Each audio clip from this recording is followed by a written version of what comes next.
Assalamualaikum warahmatullahi wabarakatuh. Halo semuanya. Hari ini saya Nunung Septiani akan menjadi host yang akan memandu jalannya podcast kali ini. Hari ini kita kedatangan dua narasumber. Yang pertama yaitu ada Agnes, dan yang kedua ada Hikmah. Kita sapa satu-satu dulu ya. Halo Agnes. Halo, No. Halo Hikmah. Halo, Nunung. Nah, itulah dua narasumber kita hari ini. Jadi, kita akan membahas empat topik yang saling berkaitan. Yang pertama, kita akan mulai dari pengembangan organisasi publik. Terus, kita akan beralih ke tata kelola yang baik atau good governance. Kemudian, kita akan bicara soal kepemimpinan dalam perubahan. Dan yang terakhir, kita akan membahas tentang analisis internal eksternal dengan analisis SWOT dan bagaimana cara menggunakannya secara strategis. Oke, kita mulai dari yang paling fundamental. Agnes, boleh kita mulai dari pertanyaan paling mendasar. Kenapa sih organisasi publik itu perlu berubah? Wah, wah, wah. Pertanyaannya itu kelihatan sangat sederhana ya, tapi jawaban dari pertanyaan itu memiliki makna yang cukup dalam. Jadi begini, No. Kita semua sekarang kan itu hidup apa yang para akademisi sebut sebagai era VUCA, atau singkatannya itu volatility, terus U-nya itu uncertainty, terus C-nya itu complexity, dan A-nya itu ambiguity. Kalau di dalam bahasa sehari-hari kita itu dunia itu tidak stabil, tidak pasti, dan sangat kompleks dan penuh ketidakjelasan. Eh, Salah satu contoh yang paling nyata itu sekitar 10 tahun yang lalu, yang dimana kalau kita membayangkan kita mengurus dokumen kependudukan itu cukup cukup dari genggaman tangan kita, atau siapa yang mengira pada pandemi global yang dalam hitungan minggu memaksa seluruh kantor pemerintah belajar bekerja dari rumah. Nah, kondisi-kondisi itulah yang terus mendorong, bahkan memaksa organisasi publik untuk bergerak dan beradaptasi, Nu. Wah, betul sekali Agnes. Nah, ini saya mau sedikit meluruskan kesalahpahaman yang cukup umum terjadi. Banyak orang yang mengira bahwa pengembangan organisasi itu artinya restrukturisasi, ganti nama divisi, tambah unit baru, revisi bagian organisasi, padahal itu hanya permukaan. Nah, secara akademis, pengembangan organisasi atau yang biasa disingkat PO itu proses transformasi yang terencana dan sistematis untuk meningkatkan efektivitas organisasi. Nah, di sini ada tiga kata kunci, yaitu terencana, sistematis, dan meningkatkan efektivitas. Jadi ini bukan tentang berubah dari terlihat berubah, melainkan berubah dengan arah dan tujuan yang sangat jelas. Menarik ya. Jadi kalau saya tangkap, inti dari pengembangan organisasi itu lebih ke mengubah cara kerja dan budaya, bukan sekedar mengubah struktur formalnya. Nah, persis. Nulung menangkap intinya nih. Yang paling esensi dari PO adalah mengubah tiga hal secara bersamaan. Yang pertama itu budaya kerja. Bagaimana pola pikir dan perilaku orang di dalam organisasi. Nah, yang kedua itu sistem operasional, prosedur, dan alur kerja yang lebih efisien. Dan yang ketiga itu perilaku manusianya secara individual agar lebih produktif, lebih inovatif, dan lebih responsif terhadap perubahan. Analogi yang saya suka gunakan itu, kalau ketik organisasi itu seperti pohon, maka struktur itu adalah dahan-dahannya. Tapi budaya, sistem, dan perilaku itu adalah akar dan batangnya. Kalau akarnya sudah bermasalah, mau diganti dahannya sebanyak apapun, pohon itu tetap tidak akan bisa tumbuh subur. Betul sekali, Hikmah. Analogi mengenai pohon itu tepat sekali. Dan dari pengalaman saya di lapangan, ini bukan hanya mengenai teori, Akan tetapi, saya sering menyaksikan fenomena yang saya sebut ilusi perubahan. Organisasinya terlihat berubah dari luar, papan nama baru, seragam baru, slogan pelayanan prima di mana-mana, tapi cara melayani masyarakat itu masih sama, masih lambat, masih membingungkan. Dan ini menurutku berbahaya karena masyarakat sekarang itu sudah jauh lebih cerdas dan lebih kritis. Mereka itu punya akses berbanding langsung antara pelayanan pemerintah dengan layanan swasta yang semakin terpercaya begitu. Kalau organisasi publik itu tidak berubah secara substansial, kepercayaan masyarakat itu akan terus terkikis. Bahkan mungkin mereka akan tidak percaya sama pemerintahan. Itu jadi poin yang sangat krusial ya. Dan kata kepercayaan publik itu langsung menghubungkan kita ke topik berikutnya nih. Karena kepercayaan publik tidak bisa dibangun tanpa adanya tata kelola yang baik. Nah, sekarang nih saya tanya kepada Hikmah, bagaimana sih hubungan antara pengembangan organisasi dengan good governance? Nah, hubungannya sangat erat, Nung. Karena pengembangan organisasi disebut proses berubahnya tata kelola yang baik, good governance atau fondasinya. Kita tidak bisa membangun organisasi publik yang efektif tanpa landasan kata-kata kelola yang kokoh. Good governance memiliki beberapa prinsip utama.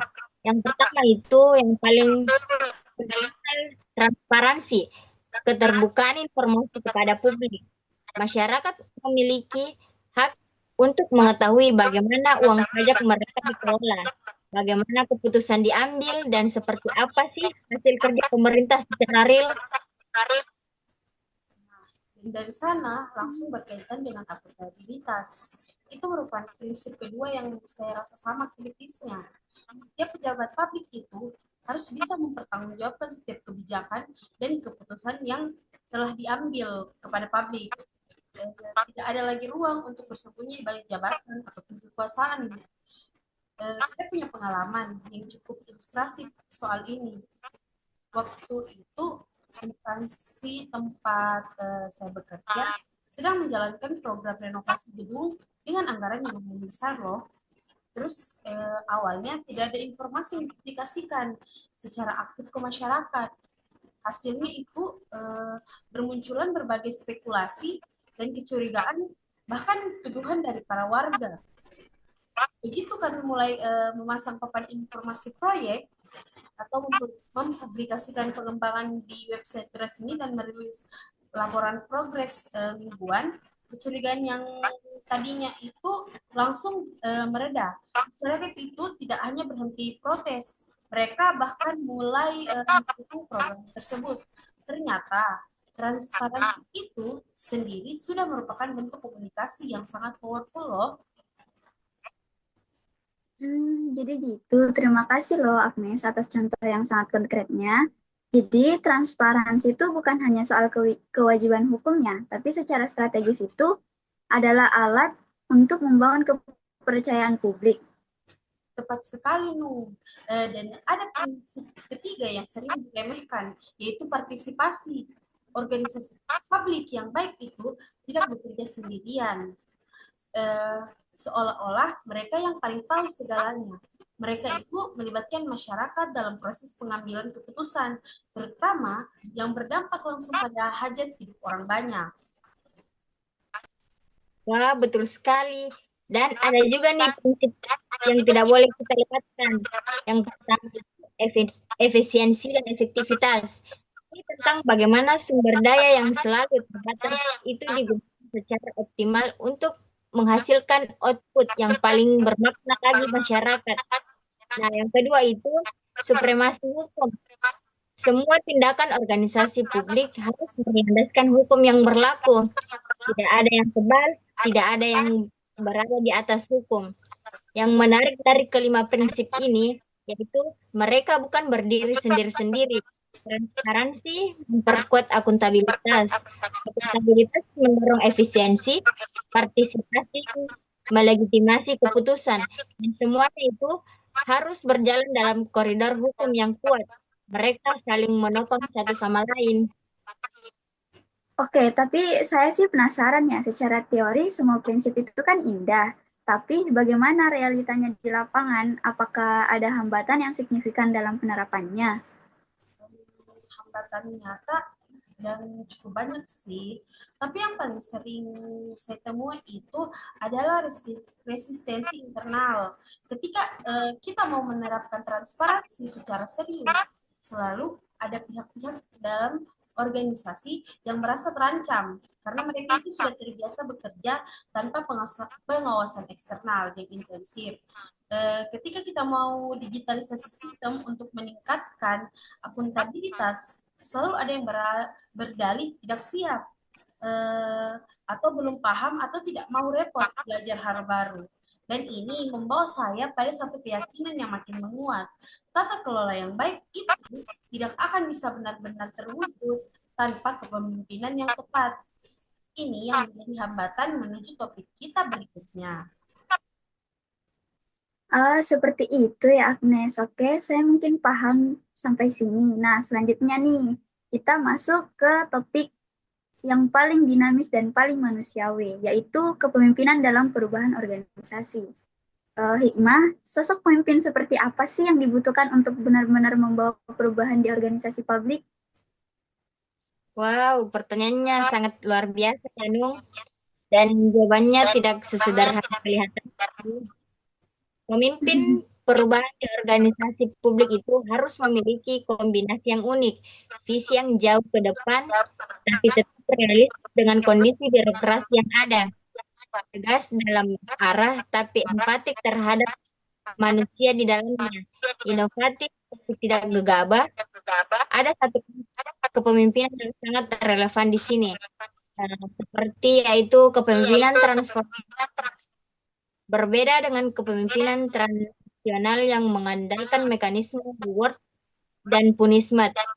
Pemimpin transformasional ini menggerakkan orang melalui inspirasi, visi bersama, dan nilai yang diyakini bersama. Nah, Nung, biar lebih konkret, saya mau gambarin satu perbedaannya secara langsung.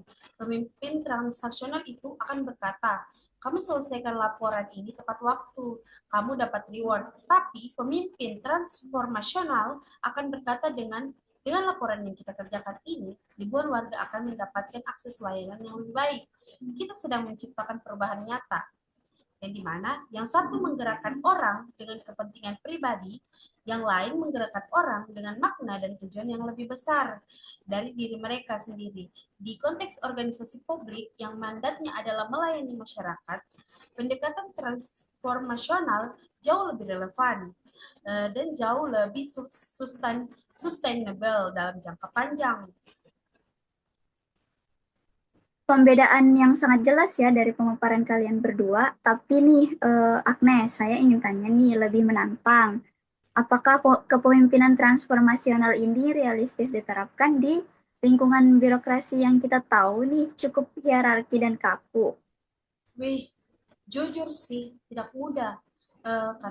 Karena saya tidak mau memperindah kenyataan. Ada dua tantangan terbesar yang selalu saya hadapi. Yang pertama itu warisan budaya birokrasi yang sangat mengakar. Orang itu sudah sangat terbiasa dengan pola tunggu arah dari atas, tidak terbiasa berinisiatif, dan tidak terbiasa bertanggung jawab atau atas keputusan mereka sendiri. Kedua itu resistensi terhadap perubahan yang berakar pada ketakutan, takut keluar dari zona nyaman, takut gagal, takut dievaluasi. Saya pernah memimpin tim kecil untuk mengadopsi sistem pelaporan digital baru di kantor. Awalnya penolakan dari segala penjuru, rumit, sistem lama, sudah jalan, kok kalau servernya error gimana, dan berbagai keberatan lainnya. Kunci yang akhirnya berhasil, saya tidak memaksakan, saya mengajak, saya tunjukkan manfaat nyata dengan data. Saya minta mereka untuk mencoba dulu selama 1 bulan penuh. Dan hasilnya, para staf itu yang paling awal menolak, justru menjadi yang paling antusias, yang mempromosikan sistem baru itu ke rekan-rekan mereka. Wah, pengalaman Agnes itu mengilustrasikan salah satu kompetensi paling kritis dari seorang pemimpin perubahan kemampuan mengelola resistensi. Ada konsep terkenal dari John Kotter tentang 8 langkah perubahan. Dan langkah pertamanya yaitu yang paling kritis adalah menciptakan sense of urgency, rasa mendesak bahwa kita harus berubah sekarang, bukan besok atau bukan nanti. Nah, kalau orang-orang di dalam organisasi tidak merasakan urgensi itu, mereka tidak akan bergerak. Tugas pemimpin yaitu membuka mata semua pihak terhadap realita yang sedang terjadi di sekitar mereka tanpa menakut-nakuti, tapi dengan kejujuran dan empatik. Jadi pemimpin perubahan itu pada akhirnya harus punya kemampuan komunikasi yang sangat kuat ya untuk membangun sense of urgency itu tadi. Nah, komunikasi itu adalah segalanya dalam kepemimpinan perubahan. Seorang pemimpin yang jenius sekalipun akan gagal total kalau tidak bisa mengkomunikasikan visinya dengan cara yang bisa dipahami dan dirasakan oleh orang-orang di sekitarnya. Di era digital sekarang ini, komunikasi kepemimpinan bukan hanya terjadi di rapat formal, tapi juga di media sosial, di forum publik, bahkan di percakapan informal sehari-hari. Nah, secara praktis ada 4 elemen yang harus ada dalam kepemimpinan perubahan yang efektif. Yang pertama itu memiliki dan mengkomunikasikan visi yang jelas. Nah, yang kedua membangun koalisi tidak bisa berjalan sendiri. Perlu sekutu-sekutu strategis yang mau mendukung perubahan. Nah, yang ketiga itu memberdayakan orang lain untuk bertindak, memberi ruang untuk kepercayaan kepada tim. Dan yang terakhir itu yang sering terlupakan, merayakan setiap kemajuan kecil untuk menjaga momentum agar tidak padam di tengah jalan. Wih, betul sekali itu, Hikmah. Yang poin paling terakhir itu poin paling sering diremehkan. Saya sangat setuju. Kita itu seringkali terlalu fokus pada tujuan akhir yang masih jauh dari cakrawala, sampai lupa mengapresiasi setiap langkah yang sudah berhasil ditempuh. Padahal apresiasi itu menjaga api semangat tim tetap menyala, terutama ketika perjalanan perubahan terasa berat dan penuh rintangan. Insight yang sangat berharga ya. Oke, sekarang nih kita akan lanjut pada membangun fondasi yang sangat kuat. Kita tahu nih kenapa organisasi harus berubah. Kita tahu tata kelola apa yang dibutuhkan dan kita tahu kepemimpinan apa sih yang perlu diinginkan. Sekarang kita masuk ke segmen yang paling analitis nih, yaitu bagaimana cara membaca situasi organisasi secara sistematis. Nah, kepada Hikmah dan Agnes, sudah siapkah pada masuk ke dunia analisis ini? Siap. Oke, kita semua pasti sudah familiar dengan istilah analisis SWOT. Tapi sebelum langsung ke sana, Hikmah bisa nggak kamu jelaskan apa yang sesungguhnya dimaksud dengan analisis internal dan eksternal dalam konteks pengembangan organisasi? Wah, tentu bisa dong. Jadi, dalam pengembangan organisasi, kita perlu memiliki pemahaman yang komprehensif tentang 2 dimensi sekaligus. Dimensi yang pertama adalah ke dalam melihat kondisi internal organisasi itu sendiri.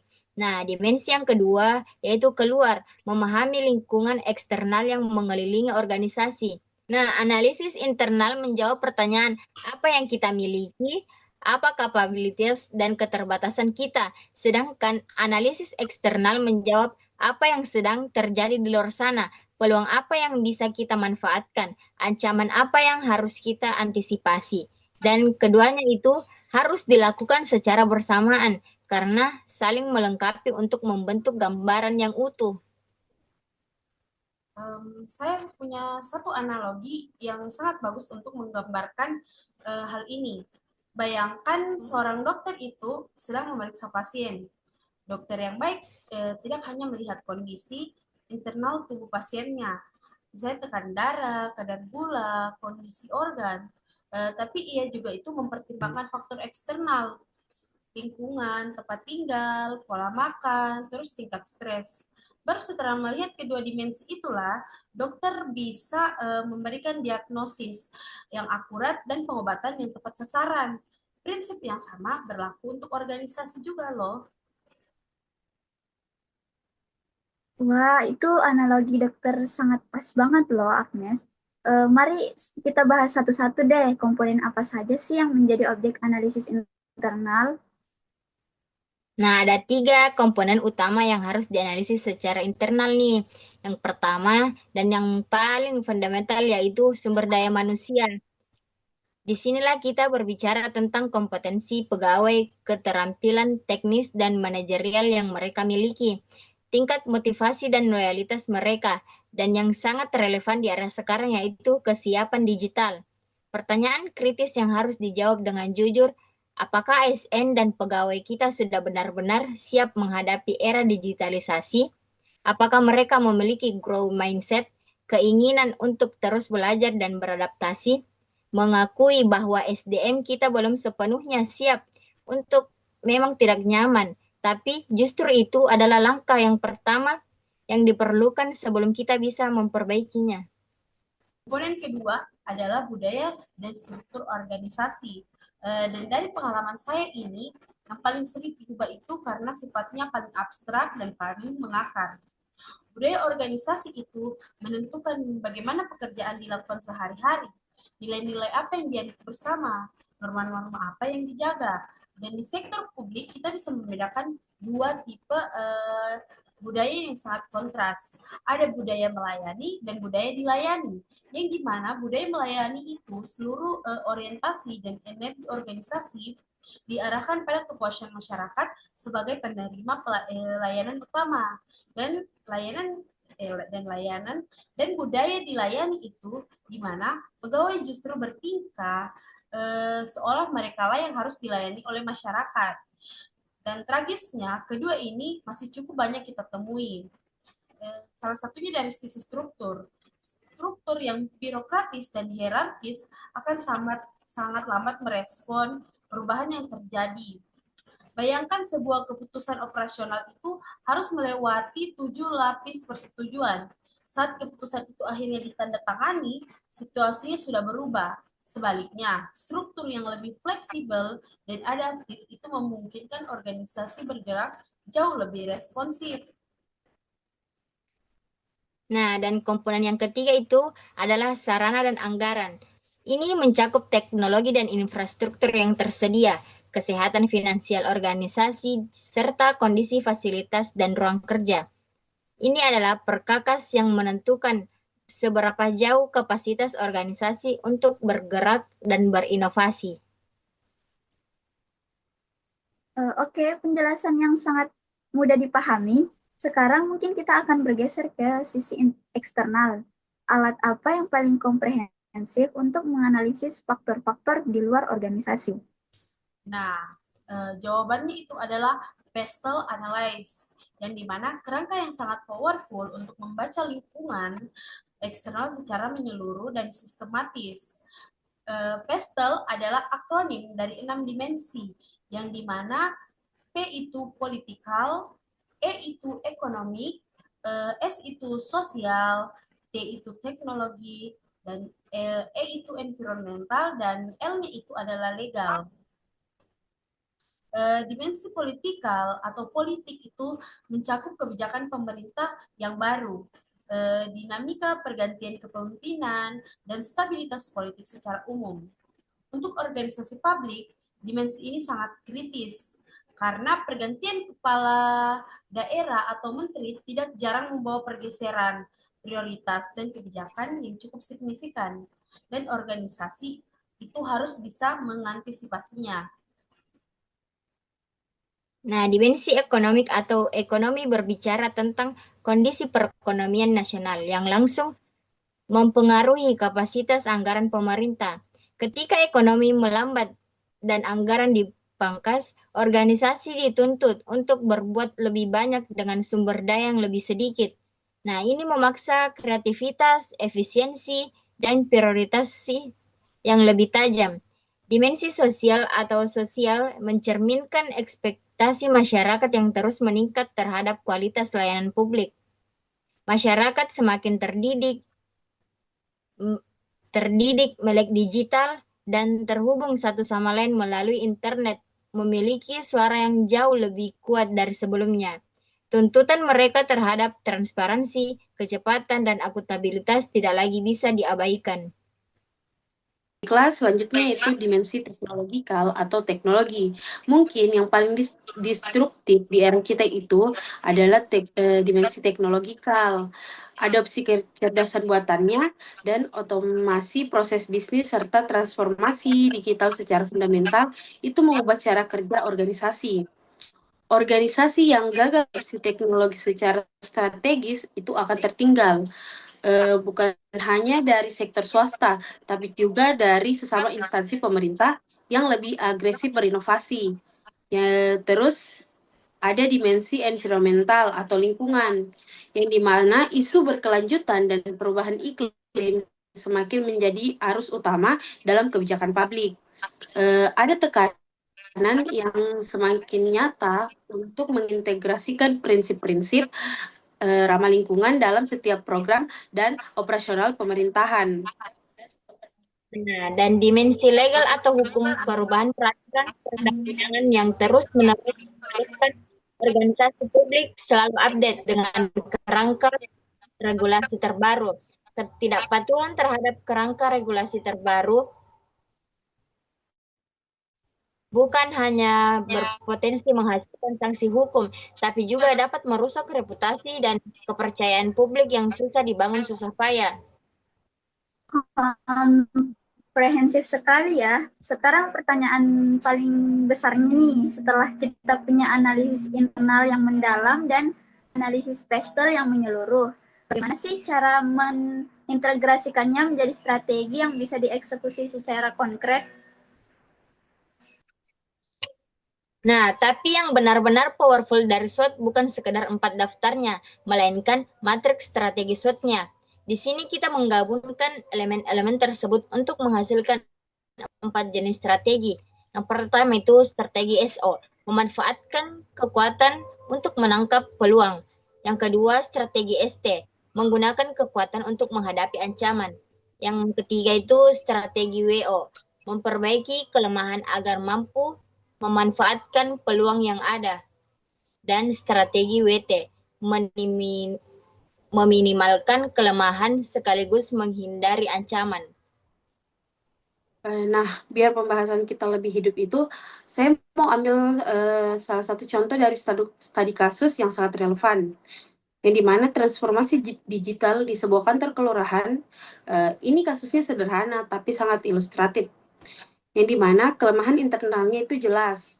Ada sejumlah staf atau senior yang belum fasih menggunakan teknologi dan ada resistensi yang cukup kuat terhadap perubahan sistem. Di saat yang sama, peluang eksternalnya itu juga sangat nyata. Masyarakat itu semakin menginginkan layanan administrasi yang bisa diakses dari smartphone, kapan saja dan di mana saja. Kalau bicara tentang ancamannya, kalau tidak segera beradaptasi, tingkat kepuasan masyarakat itu akan terus menurun.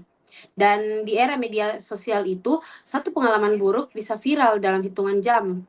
Strategi WO yang tepat di sini adalah program pelatihan digital intensif yang dirancang khusus sesuai kebutuhan dan kecepatan belajar.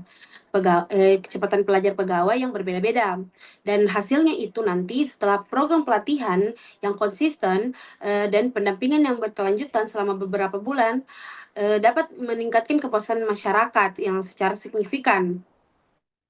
Efisiensi layanannya itu juga mulai membaik, dan yang paling membanggakan itu banyak staf senior yang awalnya paling keras menolak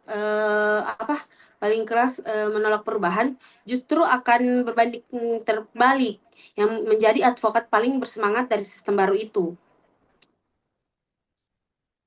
Jadi pada akhirnya analisis itu bukan tujuan akhir ya. Analisis adalah kompas dan aksi nyata adalah perjalanannya. Seperti itu. Nah, kalimat yang sangat tepat, Nunung. Persis seperti yang sering saya sampaikan, tanpa analisis yang akurat, organisasi berjalan seperti kapal tanpa kompas. Mungkin bergerak, tapi ya tidak pernah tahu kemana sesungguhnya tujuannya. mungkin kita sudah melewati perjalanan yang sangat banyak ya, yang sangat panjang hari ini. Dari memahami urgensi perubahan, membangun fondasi tata kelola, menemukan kepemimpinan yang tepat, hingga memetakan situasi secara strategis. Sebelum kita benar-benar menutup podcast kali ini, saya ingin minta satu refleksi akhir nih dari masing-masing narasumber, baik dari Agnes maupun Hikmah. Tapi kita mulai dari Hikmah terlebih dahulu deh. Satu pesan terpenting apa sih yang ingin kamu titipkan ke pendengar kita nanti? Nah, pesan saya cuma sederhana, tapi saya percaya sangat fundamental. Perubahan bukan musuh, perubahan adalah kesempatan terbaik yang dimiliki oleh organisasi yang ingin tetap relevan dan terus bermanfaat bagi masyarakat. Banyak dari kita, entah itu ASN, mahasiswa administrasi publik, atau siapapun deh yang bekerja di sektor publik, seringkali secara refleks melihat perubahan sebagai ancaman. Padahal justru perubahanlah yang membuka ruang untuk menjadi lebih baik. Kunci utamanya itu mulailah dari memahami diri sendiri secara jujur, analisis internal yang tulus dan berani, tanpa kejujuran dalam melihat kekuatan itu dan kelemahan sendiri. Semua strategi yang indah hanya akan dibangun di atas fondasi yang rapuh. Nah, kalau pesan dari saya itu pesan mengenai keberanian. Berubah itu butuh keberanian untuk jujur, mengakui kekurangan tanpa defensif, keberanian untuk keluar dari zona nyaman yang terasa aman, dan keberanian untuk tetap berjalan meskipun banyak hambatan dan penolakan menghadang. Tata kelola yang baik, kepemimpinan transformasional, dan analisis yang mendalam, semua itu adalah alat yang luar biasa. Tapi tanpa keberanian untuk menggunakannya, alat-alat itu hanya akan berdebu di rak.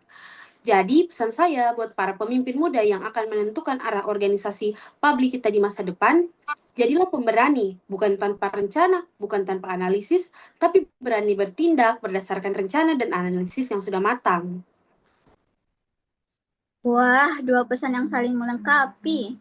Kejujuran dari Hikmah dan keberanian dari Agnes, kombinasi yang sempurna untuk membangun organisasi publik yang benar-benar adaptif dan tangguh. Izinkan saya untuk merangkum 4 benang merah dari diskusi kita hari ini. Yang pertama, pengembangan organisasi bukan hanya sekedar restrukturisasi formal, melainkan transformasi mendalam pada budaya, sistem, dan perilaku manusia di dalamnya.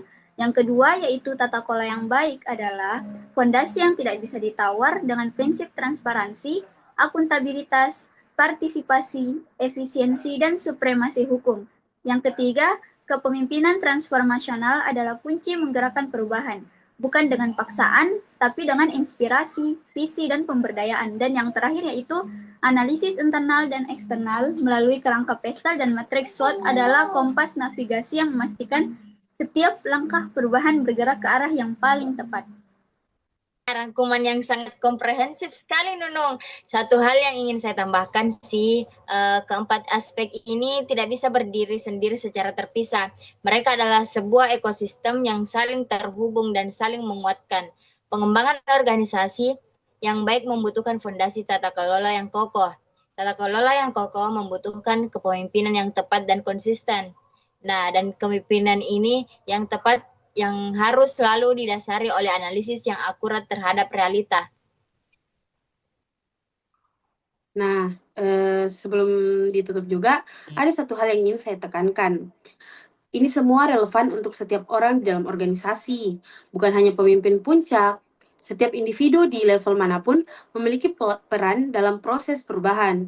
Perubahan organisasi adalah tanggung jawab kolektif, dan ia selalu dimulai dari individu-individu yang berani mengambil langkah pertama. Kata-kata yang sangat tepat ya untuk menutup diskusi kita pada hari ini. Buat Agnes maupun Hikmah, terima kasih banyak atas waktu, wawasan, pengalaman, dan inspirasi yang sudah kalian bagikan. Saya yakin teman-teman nantinya akan mendapat banyak perspektif berharga yang bisa langsung direfleksikan. Untuk teman-teman semua, jangan biarkan yang sudah kalian dengarkan hari ini sekedar lewat begitu saja, tetapi mungkin kalian renungkan, dan yang paling penting temukan satu langkah konkret yang bisa kalian ambil mulai dari lingkungan organisasi kalian sendiri, karena perubahan besar selalu dimulai dari satu keberanian kecil. Sekian untuk episode kali ini. Sampai jumpa di podcast lainnya. Wassalamualaikum warahmatullahi wabarakatuh. Terima kasih semuanya dan terima kasih juga kepada Terima kasih. para narasumber. Terima kasih. Terima kasih, sampai jumpa.